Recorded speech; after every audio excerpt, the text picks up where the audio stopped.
How do you show and tell to supersize and grow your business? Sharon Horne-Ellstrom here with Supersize Your Business. And our idiom, our business related idiom today is show and tell.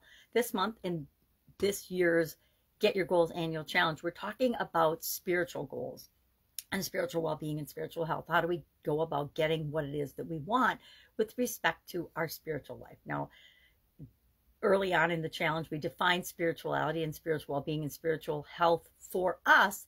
And then we're setting goals and going about and having different topics every day that help us to achieve those goals.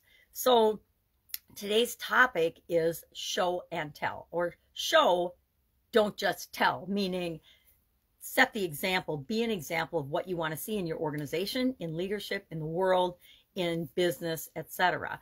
There's lots of different ways we can go about showing and telling in our business as we're growing and building and supersizing it. One thing I used to do a lot of in my Italian food manufacturing business is we did product demos. We went to the grocery stores and we had people taste our products, the main core products of our product line, so they were able to experience them firsthand. Nothing is better, at least in my opinion, than actually experiencing something or trying it for yourself and deciding if it's right for you. Was it right for everybody? No. Was it a little offensive the way some people act when they try your product or try your services? Yes, but that's part of the learning curve to figure out how to serve the people that we want to serve better and get the people that we don't want to serve to not even bother trying our products or services. So product demos, service demos are terrific ways to show and tell about what it is that you can do for the people you're here to serve.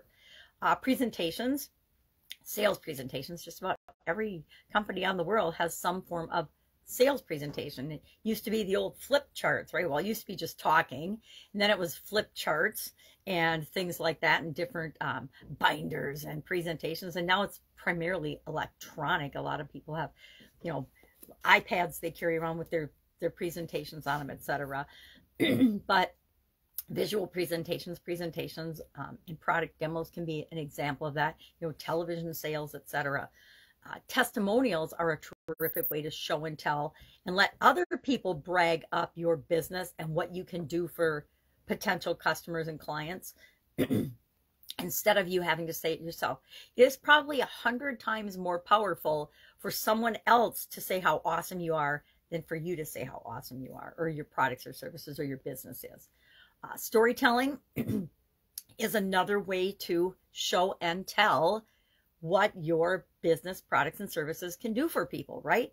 Sharing other people's stories is very powerful, almost as powerful as people sharing their own story on your behalf. Educational content, social media content, sharing information and problem solving and strategies and tips, tricks, and tools to your potential clients and to your existing clients is a very powerful way to build that relationship for lifelong customers versus just a one-time sale or a one-off sale. And then interactive experiences is a newer one where we bring people into an experience and we have an experience with them that demonstrates what we can do for them. Going out to somebody, I've used all of these in my career now, and in the years of different businesses I've been involved in, I've used all of these different strategies and techniques and probably come up with a few of my own, or a combination of them when dealing with different people and different clients and different businesses and industries. Some work better in certain industries than others. For example, food industry, product demos work really, really well. Look at all the TV sales things, all the different gadgets and things that they do live demos for on television as well. And interactive experiences allow people to come together with a common goal. They want to learn something fast. They can come together. They can learn something fast or have a particular experience. And I think more and more we're focusing on the customer's experience and realizing how important that is. Their experience with every touch and communication they have with our organization, not just the sales experience, right? Or the buying experience. So I would love to know, what of these have you used? What have you found to be best and most beneficial as you're growing and building and supersizing your business? And have you found yourself to be a shower and a teller, not just a teller and a seller? Curious about that. All right, have an awesome day. Oh, this idiom dates back all the way to the 19, not, it's actually a newer idiom. It only dates back to the 1940s. And of course comes from the learning experience where kids in usually kindergarten or preschool would bring something that was important to them to school. And then they would share the story about that. So they would show the item and then tell their story about it, right? So that's where it originally came from, but it's very applicable to business today. All right, have an awesome day, and I will, of course, be with you tomorrow.